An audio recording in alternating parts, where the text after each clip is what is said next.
That's it. Yeah, absolutely. Good evening, everyone.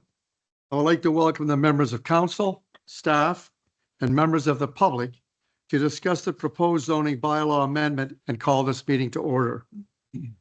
Property details. The proposed amendment is a blanket amendment in the town of Petrolia relating to new development areas without a current plan of subdivision in place.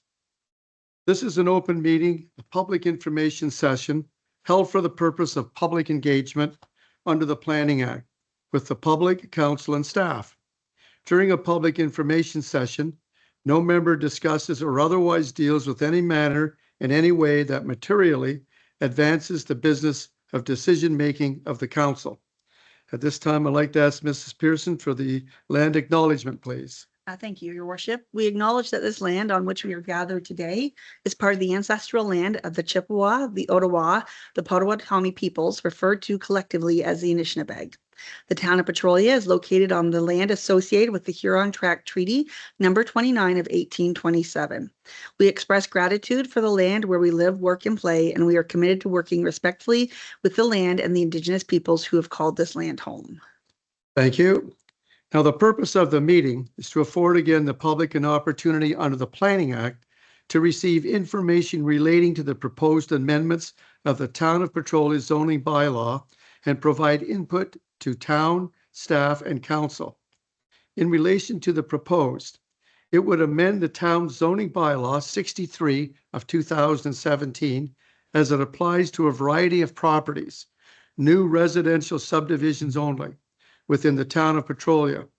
Council has initiated this amendment for the purpose of increasing the permitted lot coverage to 40% of lands designated with potential to be developed as future residential plans of subdivision.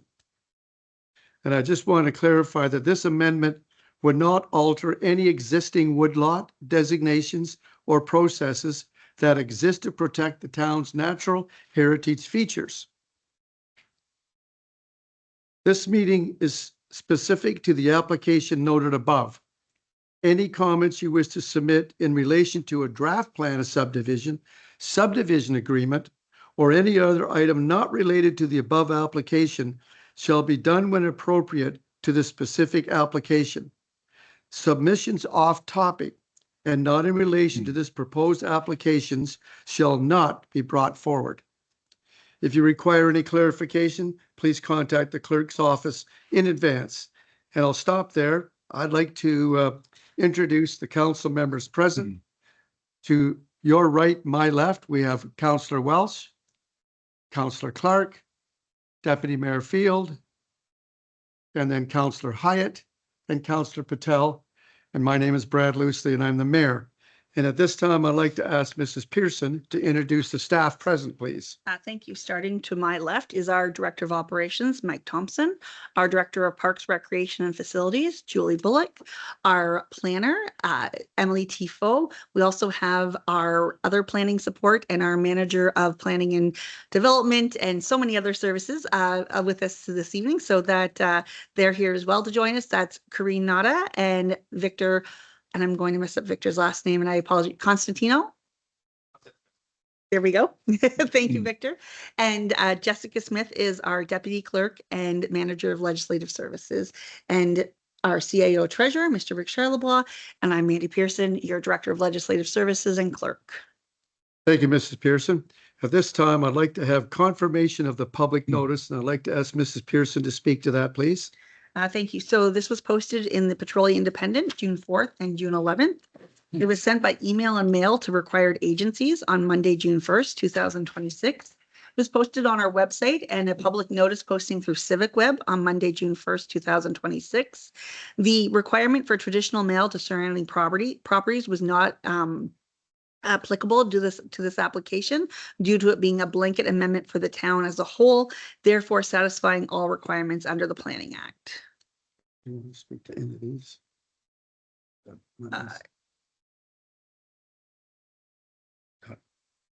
Just you've skipped down a bit for us. Yeah. So the public notice we posted June 1st. Okay. All right. Thank you. At this time, I'd like to ask the planner, Ms. Tifo, to come forward for her presentation and her planning report, please. Thank you, Your Worship. I'll bring this up a little bit. My name is Emily Tifo. I'm a planner with the County of Lambton, and I'm speaking on behalf of Will Nywinning and Victor Contenestu. Speak right into the mic, please. Thank you. Sorry about that. So we can hear it. Yeah. Before we begin, I wanted to address some of the comments and concerns that were brought forward here today. The proposed bylaw is only going to affect parcels already zoned residential. The amendment would not alter any existing woodlot designations or processes that exist to protect the town's natural heritage features, nor does this amendment stand as a current development proposal. It is only a zoning bylaw amendment. To clarify, the amendment is not proposing to rezone any of the lands to residential that are not already zoned residential. This amendment serves as a purpose of increasing lot coverage from 35% in some residential zones to 40% in the appropriate residential zones, respectively. The proposed zoning bylaw amendment seeks to rezone several of the subject lands from Residential 1 and Residential 1 with a holding provision R1H zone to Exception 11 to the Residential 1, R111, and Exception 11 to the Residential 1 with a holding provision R1-11 zones. The amendment intends to permit a maximum lot coverage of 40% for the lands proposed to be rezoned to Exception 11 to the Residential R1- zone and Exception 11 to the Residential 1 with holding provision 11 zone. The proposed bylaw also amends Section 5.3 to clarify what holding provisions will apply to lands rezoned to R1-11 with the holding provision. The proposed bylaw also amends Section 5.5, 511, 512, and 513. By inserting text that permits a maximum lot coverage of 40%. The proposed amendment applies only to future residential greenfield developments within an R1 zone where stormwater infrastructure has been or can be designed to accommodate the increased lot coverage. It does not apply to existing developed R1 areas or the R2 zone due to infrastructure limitations, nor to R3 and R5 zones, which have separate lot coverage provisions, or the R4 zone, which already permits 40% lot coverage. In regards to the County of Lambton official plan, it designates Petrolia as an urban center. The proposed zoning bylaw amendment is consistent with urban center and housing policies contained in the county OP. It's going to allow for more flexibility for both developers and homeowners to plan for a range of housing types and sizes. It will also give homeowners the ability to enjoy and further develop their property while also creating more opportunities for owners to implement accessory structures such as ADUs, which we have seen is growing in popularity. In regards to the Town of Petrolia official plan, it designates the subject properties as residential. An increase in maximum lot coverage would provide for more opportunities for landowners interested in developing our said ADUs, which would produce more affordable residential units within the town. That has been seen and discussed by the province as something of an important factor to produce moving forward. In regard to the Town of Petrolia zoning bylaw, the proposed zoning bylaw amendment is consistent with the general intent of the Residential 1 zone, specifically for the lands designated for potential or future residential plans of subdivision that will be affected by this amendment. The proposed amendment would increase the maximum coverage to 40%, or for other lands yet to be developed in the R1 zone that might not be developed yet. This amendment is not intended to allow for the alteration of already established Residential 1 zones. In regard to our municipal comments, the proposed amendment was circulated to the required public agencies and owners of lands with active residential subdivision applications. Southside Group Subdivision confirmed that the proposal will not impact planned stormwater management infrastructure, and St. Clair Region Conservation Authority advised that they have no concerns with the proposed increase in maximum lot coverage to 40%. Several informal inquiries were received and clarified, including confirmation that existing agricultural uses may continue on vacant lands and that existing natural heritage protection will remain in effect. No other comments or concerns were received at the time of this report preparation.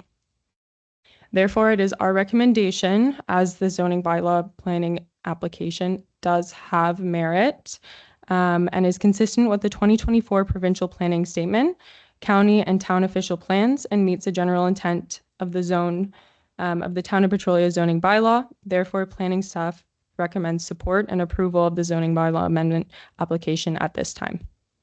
Okay. Thank you. Thank you, Ms. Tifo. Come in. I do, your worship. So yes, we have a few. Before I open it up to the public, I will ask the clerk regarding any information she has received prior to this meeting.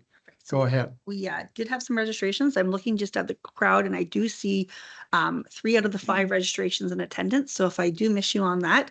So in attendance to present that I won't speak to, but is Vince Egan, Laurel Pickle, I'm sorry.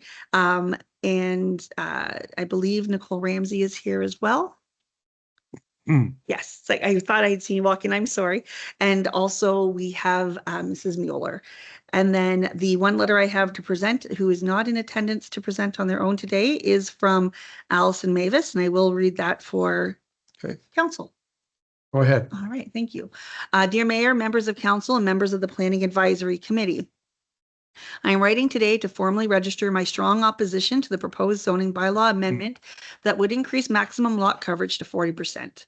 While I understand the ongoing pressure to accommodate growth, expanding the permissible footprint of physical structures on these lots poses a severe risk to our local infrastructure, neighboring properties, and the long-term environmental stability of our community.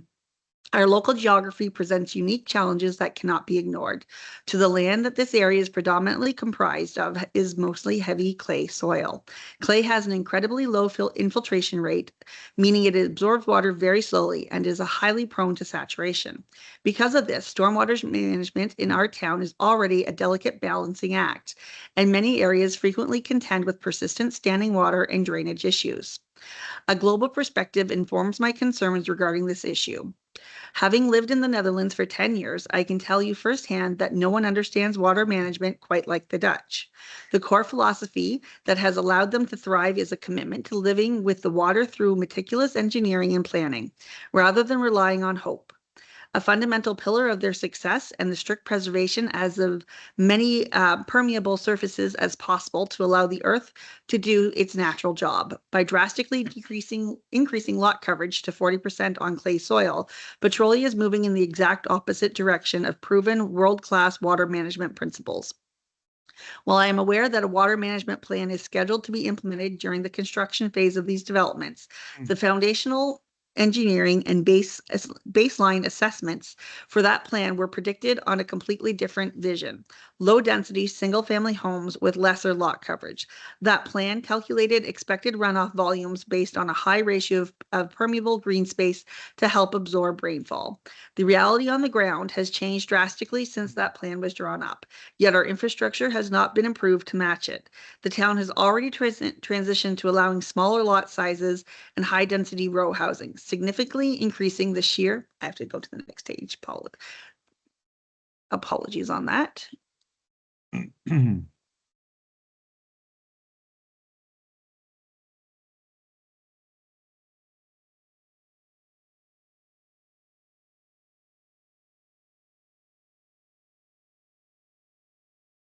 My next page is not allowing me to open up. Let me just click one more second here.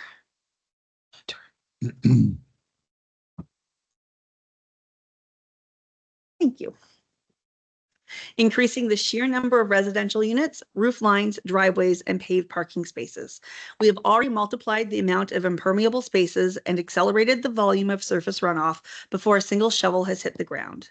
To now layer a 40% lot coverage allowance on top of this increased density is a dangerous tipping point. If we increase the structural footprint of these developments while simultaneously stripping away the unpaved ground required to absorb water, the pending infrastructure plan will be obsolete before it's even built.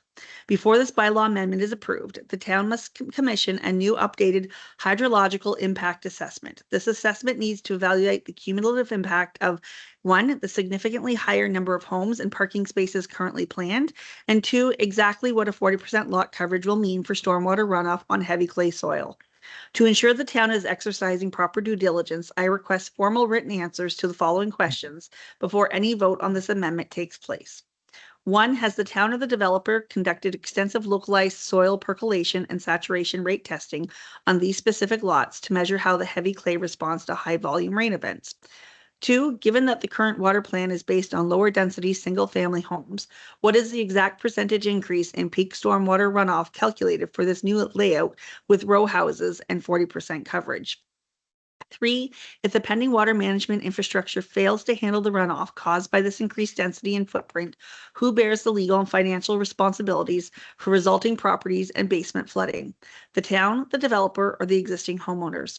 Four, how does the town plan to enforce and monitor grading plans on individual lots once 40% of land is covered by non-permeable structures and paving?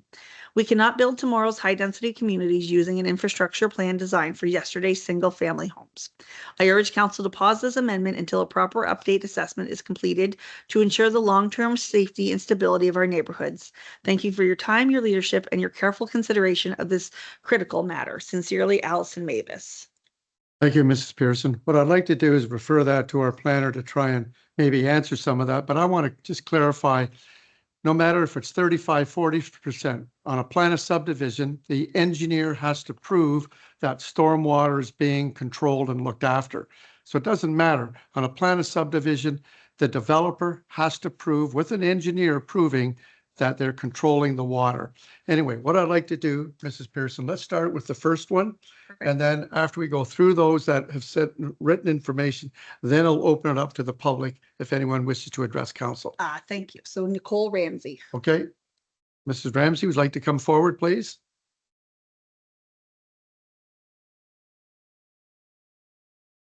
And for the records, please state your full name and address.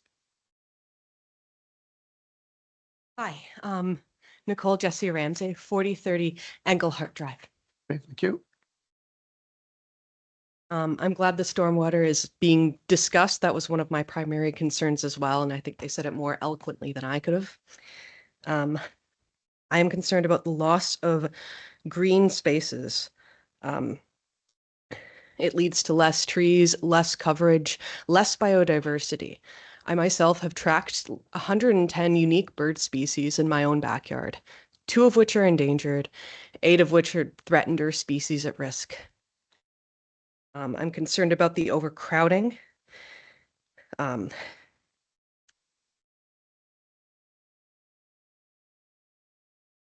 the loss of privacy that could come with building these kind of new homes so close together.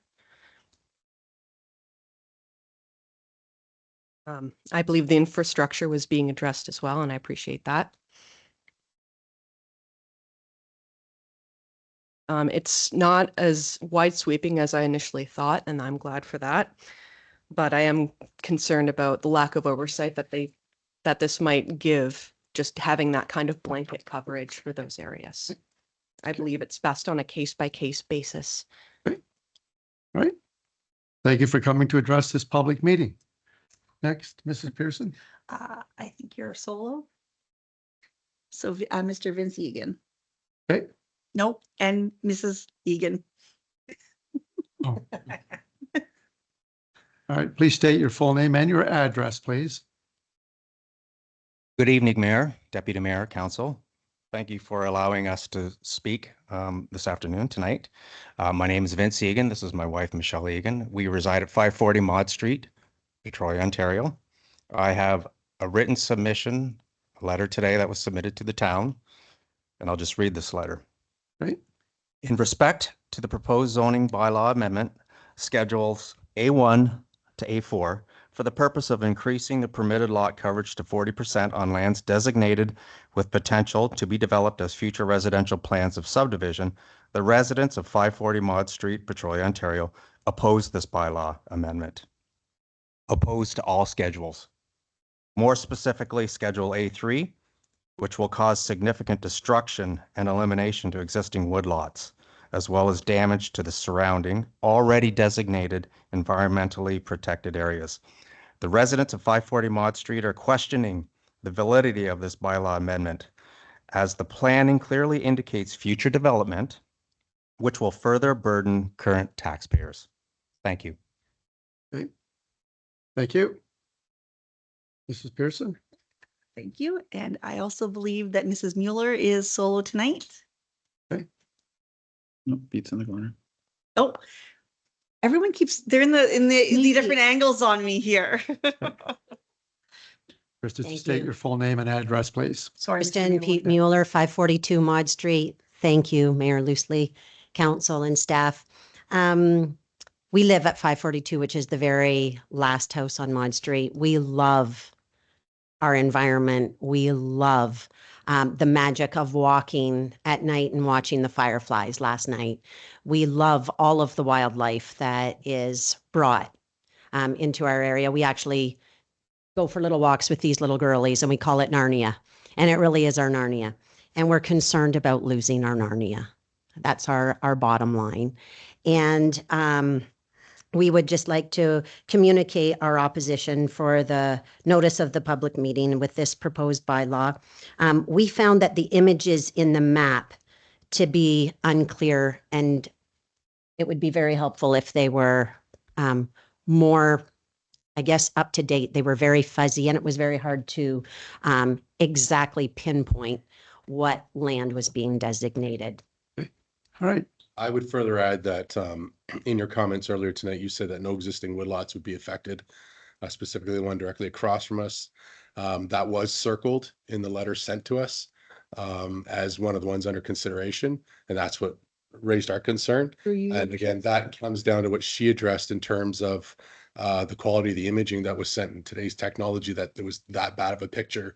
You couldn't even find the roads hardly. And you would need a magnifier to look at it, which I did. I blew it up on my phone. It's mapped out where we were, but it was circled on the one sent by mail to us. That was the woodlot right across from us. But then tonight you addressed and said it would not be. So there's some Yeah. I'm going to ask confusion there. Mrs. Pearson to address that. Go ahead. Unfortunately, the town actually did not send any mail outs to you, so I'm not sure where that notice came from. This was a blanket easement, so. It was online. Okay, online, perfect. Thank you. I just wanted to, if you did receive one by mail, it didn't come from the town. So I did, actually, it was the mayor who spoke to the woodlot coverage earlier, but I did reply to your original inquiry that yes, that current woodlot that surrounds your home area, it is R1 zoning. So it is currently a residential zone. So we're not changing that residential zone. It's already in place that should at some point a residential application be received, it could be considered. It is an R1 zone. It is, however, as we noted, an R1 zone with both woodlot and environmental protection. So prior to any application being received for development of that particular woodlot, they would have to come forward to the planner and make application to make a zone amendment to remove the environmental protection and also to remove the woodlot. So that is a very specifically zoned residential R1-15, I believe. And we discussed that it is not only just a residential zone, it's actually more protected because it's residential with a layer of environmental protection and also the layer of a woodlot. So for any changes to be made to that woodlot or that environmental protection, the developer, should a developer come forward, would have to go through the process to first independently remove those two protected layers of zoning. And that would require a public meeting. Is that correct? On Correct? Yeah. yes. So there'd be a public meeting just for that. Okay, great. Thank you for coming to address it. Oh, Just through you. I'm not sure if you guys seen the planner's report that has a lot more of a detailed map. Like, is it possible to put it up on the That's screen? Schedule 3, Jess. Like in the map or in the report that came from the planner, there's a lot more detail as to opposed to what came out in the general meeting. It's very detailed in terms of looking at all the specific different zones for all the different schedules. And that is online to Councillor Hyatt's point. It is online, but I'm Yeah. not sure if you haven't seen it, then Yeah. I'd be able to roll it up.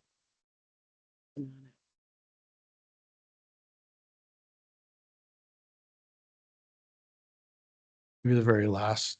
there it is. No, it's actually Schedule 3, I believe. going. Keep going, Jess. There we go. Zoom in.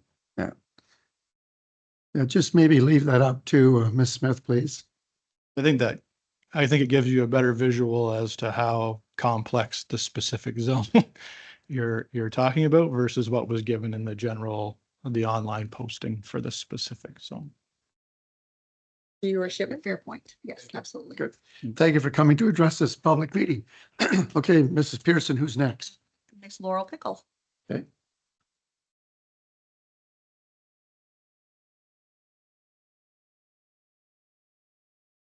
Laurel, I need your full name and address for the record, please. Sorry. Good evening, everyone. My name's Laurel Pickle. This is my husband, Luke Kittmer. We live at 536 Maud Street here in Petrolia. So before I get into any of the specifics here, I just want to take a moment to say thank you to each of you. Over the past couple of weeks, I know I've been in correspondence with several of you, so I thank you for taking the time to help me better understand what's going on here and for clarifying any of my questions. So thank you for that. And having processed that information was very helpful.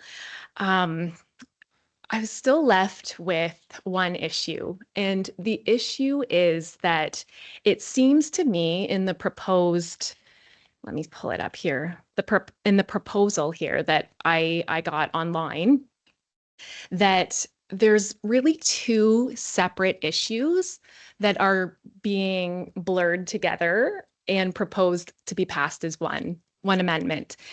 And so on the one hand, we have the issue of the lot density coverage moving from 35 to 40%.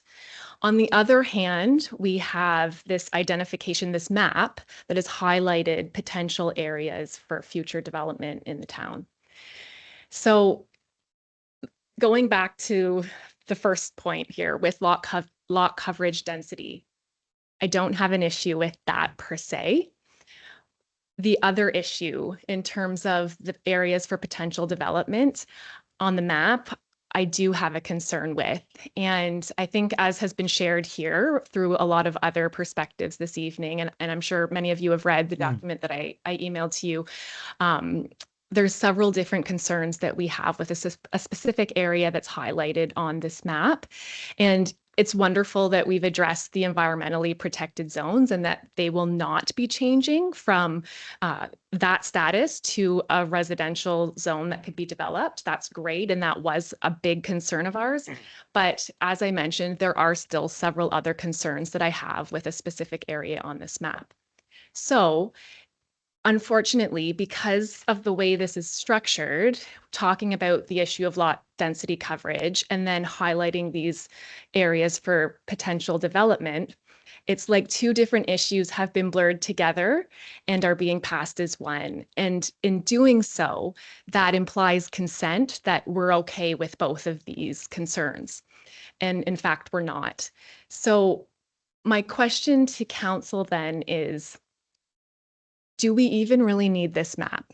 Like, do we really want to go into the issue of potential areas for development right now?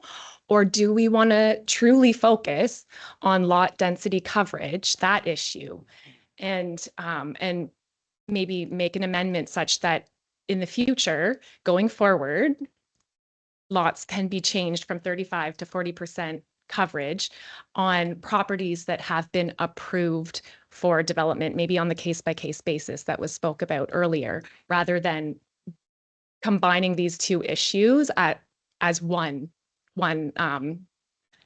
combined amendment. Just before you go, I'm going to ask Ms. Tifo, can you try and clarify that for us, please? Yeah, through you, Your Worship. So with specific lots that have already been built upon, that's when we get to looking at the drainage and the sewage. That's been permitted for the 35%. So then that's when we might have an issue if we're starting to approve for 40 after development's already been in place. This would be allowing for a 40% subject to conditions that are required within a proposal for development per se. So when we're looking for previous development, it would be a little bit of a fine line starting to encourage a larger lot coverage on those specific sites because those structures were built with the 35% allowance.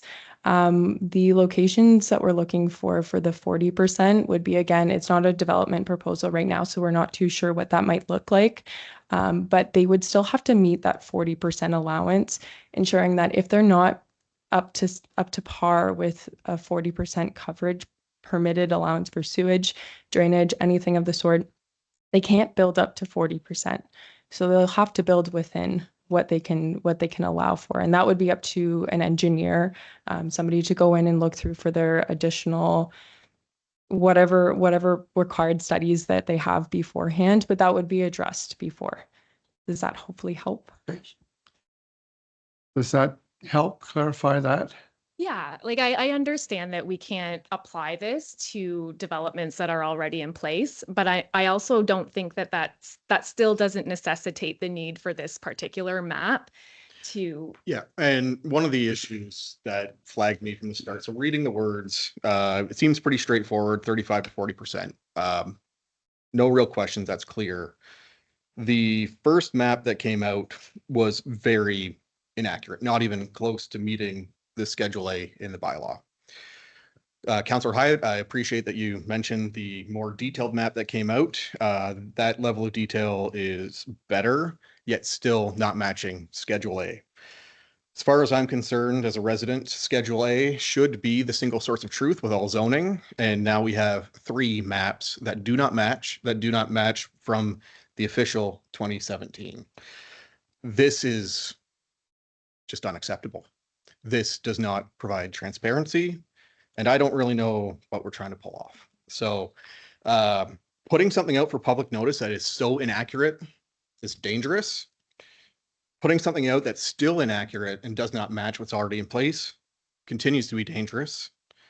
It does not inspire trust, and I have great concern with the level of accuracy that's being put forward. Okay, thank you for coming to address this public meeting. Thank you. Oh, yeah, sorry. Deputy Mayor Field, go ahead. Just one comment. I originally, when you sent your email, I looked at this one in the report and hadn't saw the other one. So I think the other one with the overlays, it has made it appear to be different. I don't think there was any intent by any stretch. The intent was to show every R1 location that we had. And this was one, which actually surprised me because I would look at it and couldn't imagine anybody ever developing in it. So I think when you see the one in the report, it is very detailed. I think when it comes out in a very basic report to say these are all the areas, I think then we have to drill down. But I don't believe there was any intent, and I can speak for this. Nobody's trying to hide anything with this. It was one developer that came that raised the flag, and then we said that we should be looking at it for a bigger aspect. And a lot of it was just covered porches. And this is how the whole discussion started, was a lot of people like covered porches on the back of their homes. And in order for them to do that, it had to change slightly. So I can assure you that I know of nothing with this area that we're trying to do anything with. So yeah, which I'd say we appreciate when words and images don't match. It can be sometimes hard to believe intent is not there. That is why the opposition is there, that we would like it to be completely clear. And this is not the meeting for it. It's not the subject, but if that area were to be developed, there will be significant opposition for many reasons, but we will hold those. Okay. And Ms. Tifo has that. Sorry, Steve, go ahead. Through your worship, just to comment off of Deputy Mayor Joe Field, this also does come down to a lot of recent trends in regards to minor variances, looking at the size of sheds in backyards when some residents do want a larger covered porch area to enjoy time out of the sun, or are looking for additional storage, then it would allow for a little bit more there. So that's where the support also comes from, is giving homeowners a little bit more ability to enjoy their area. Yeah, and I just want to reiterate, like, we are not against the lot density coverage issue. That's not the issue. The issue is the areas that are identified on the map as future development. And we see those as 2 separate issues. So we don't believe that it's necessary to have that map here. Like, we can address the lot density coverage issue separate from having to put that that map there, which has clearly caused some controversy. Okay. I'll ask Mrs. Pearson just to make a comment. Go ahead. Thank you, Your Worship. So actually, we would actually be doing disservice if we did change that. So that woodlot is zoned R1. That is currently, I don't know when it became zoned R1. It's been historically R1. So there was no change to that. It was identified on the initiating map because it is currently R1, which should mean that if the person who owns that wishes to proceed with the development, they would go through the process of a residential development. That did not change with this meeting. It was always zoned R1. As I mentioned before, it's actually a protected R1 with environmental protection and woodlot. So that overlaying map identifies every current residential development possible in the town of Petrolia that is currently zoned residential. So that is how it is currently established. There is no change to that to become residential. It is existing residential development. Thank you, Mrs. Pearson. Councillor Welsh. If I may, on the town's website, under zoning and bylaws, you will find a really good detailed colored map. And it identifies all the R1. Play, they're a different it- source. It's much better than what you even see in the planning report because it's big and it's colored. To clarify, I think with Mr. Kittner, that's our actual springboard zoning bylaw document. So that's the entirety zoning bylaw, not just this schedule. Okay. All right. Thank you. Who's next, Mrs. Pearson? Oh, I thought I saw. I was just gonna say that, like Lambton GIS, like if you go on the map, it works really well too, because you can add a filter that says all the different zoning applications in the town. So it says R1 so it's actually a pretty useful map if you use Lambton County's GIS in terms of going in to see how things are already zoned. It's pretty helpful for me. I'm not great at planning, but at least it's a useful tool. thank you, Councillor Hyatt. And I just want to clarify, there's nothing to be hidden here. We're not trying to confuse people or hide things. This was meant to be a simple process from a developer, as mentioned before, that wanted to put on verandas, whatever, and they needed to go from the 40% to 35% or whatever. Go ahead, anyone. Deputy Mayor Field. And just the last thing, the one thing I think is good with having these meetings and having all these comments is that we learn from it and that we take them as learnings. If we could get the most detailed map out and put it in a box this big, I know we would try and we would do it. But we can't. So, but these are good learnings and these are good things for us to take away. And if it was talking about that, I guarantee you'd have a very detailed map if that was the main emphasis of our discussion today. So This is what the public meeting is all about. Yeah. Councillor Wells, go ahead. Planner. So if this goes through and they're allowed to put 40% lot coverage and they build a primary unit that is 40% lot coverage, what happens then when they want to perhaps put an ADU in the backyard or put a big shed in the back corner for their lawnmower? What happens then? Through Ms. your Tifo, worship. you want to respond to that, please? Sorry, a house at 40% already. If they're already at 40%, then they're not going to be allowed to go past the additional lot coverage. You're maxing at your 40% coverage itself. So you can't make it all the way up to 50, up to 60 if you're looking at expanding in that area. That would be a consideration as well when the house goes into place. Okay, thank you. That was for everyone who had registered, Your Worship. Okay, thank you. I'll open it up now. Is there anyone else here wishing to address council? Please come forward.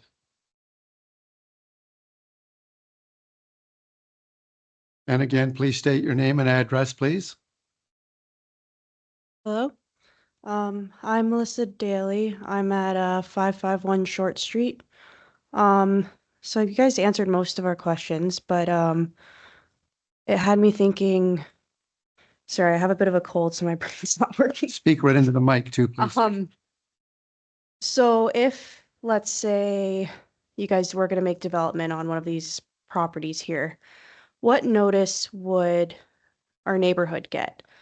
Like, the only reason why we learned about these this meeting was just a random post that we saw shared on Facebook, and the community started talking, and so we decided to come out here. And but that was just kind of, we just so happened to see a post on Facebook. So if, let's say, you guys were we're deciding to do development somewhere, what notice, like, how would you make sure everyone knows so that we can? I will ask Ms. Tifo to address that as well, but I want to mention under the Planning Act, there's specific regulations that direct us or tell us what we have to do. But Ms. Tifo, do you have anything you'd like to add to that? Your worship, no, we are required under the Planning Act to ensure that it's posted in the most and reasonable sources, which would be the newspaper.